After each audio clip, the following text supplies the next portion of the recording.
اللہ تعالیٰ نے اس دور میں جو چیزیں لوگوں کی آزمائش کا ذریعہ بنائی ہیں ان میں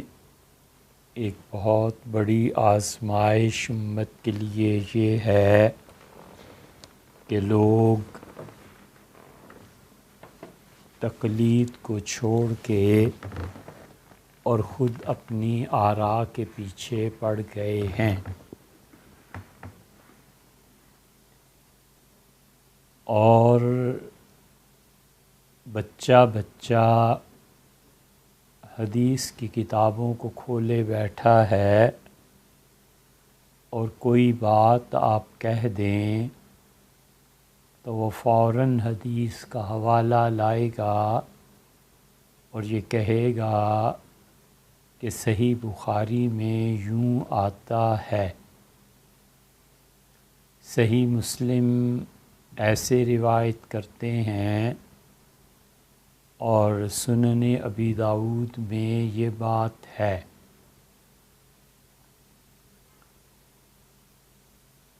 اور ہم سوائے کتاب و سنت کے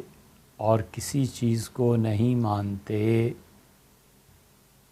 اور اس بچے کا حال یہ ہے کہ آپ اس سے پوچھیں کہ ایک صحیح حدیث اور سنت میں فرق کیا ہے۔ بخاری اور مسلم کو صحیح کیوں کہا جاتا ہے اور نسائی، ابن ماجہ اور ابو داؤد وغیرہ کتابوں کو سنن کیوں کہا جاتا ہے؟ اور اردو ترجمے دیکھ دیکھ کر جو غلط سلط باتیں ہیں وہ میڈیا میں آنے لگی ہیں، اور بہت بڑی آزمائش یہ ہے کہ کتاب و سنت کے نام پر گمراہی پھیلائی جا رہی ہے، اور اس کے ساتھ ساتھ دو چیزیں اس عدم تقلید کی نحوست سے اٹھ گئی ہیں۔ حدیث پہ عمل کرنے والے اور حضرت رسالت مآب صلی اللہ علیہ وسلم کی باتوں کو سمجھنے والے وہ لوگ ہم نے بھی دیکھے ہیں جن میں احادیث پر عمل ہوتا تھا اور ان کا علم بہت گہرا تھا، اور وہ جتنا کچھ پڑھتے تھے اس سے زیادہ ان کی زندگیوں میں تعبد تھا۔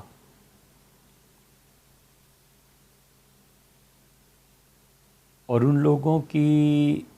شلواریں آدھی پنڈلی تک ہوتی تھیں، اور تہجد کو وہ اسی طرح ضروری سمجھتے تھے جیسے فجر اور عصر کی نماز۔ اور ان اللہ کے بندوں میں تعبد، اللہ کی عبادت کثرت سے پائی جاتی تھی، اور ان کے ٹخنوں پہ اور ان کے گھٹنوں پہ اور ان کی پیشانی پہ واضح طور پر اللہ تعالیٰ کی عبادت کے نشانات نظر آتے تھے۔ اور دوسری چیز، ان لوگوں میں تأدب پایا جاتا تھا۔ تأدب کا مطلب یہ ہے کہ ادب اور احترام۔ جن ائمہ کرام رحمہم اللہ کے خلاف، ان کے دلائل کے خلاف وہ دلائل دیتے تھے، کیا مجال ہے کہ کبھی ان کے ادب میں فرق آ جائے؟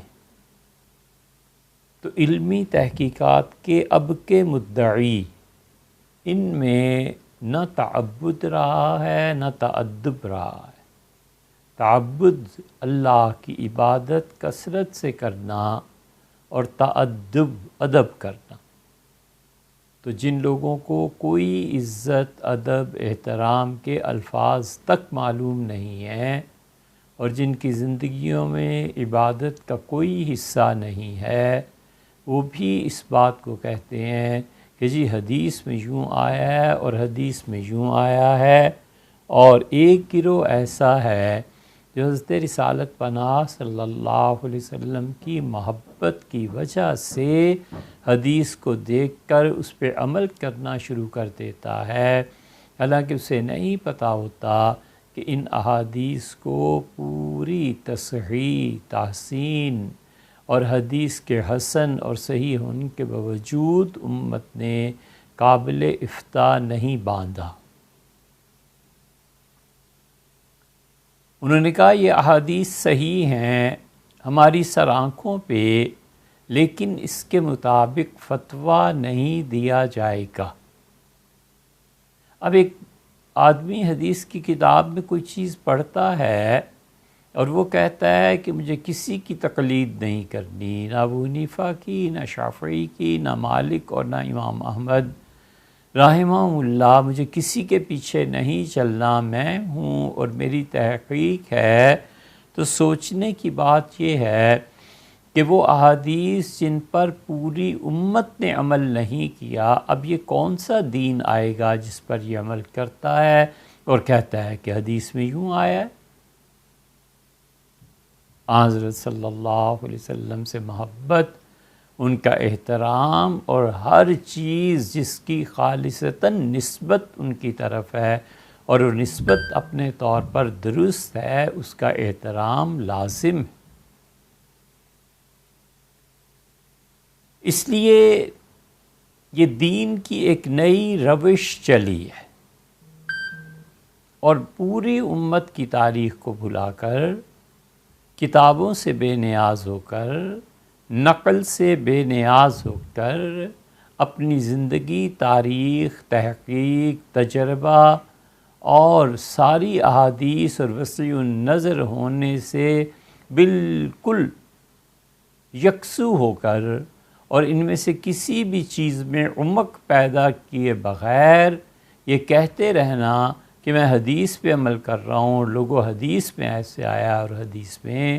یہ انتہائی خطرناک فتنہ ہے جو ہمارے دور میں رواج پا گیا۔ اور بچہ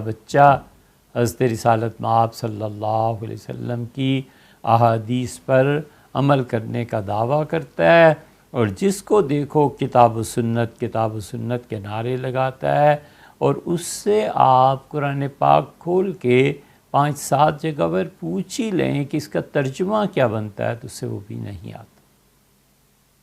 یہ فتنہ، یہ آزمائش پوری دنیا میں پھیل گئی ہے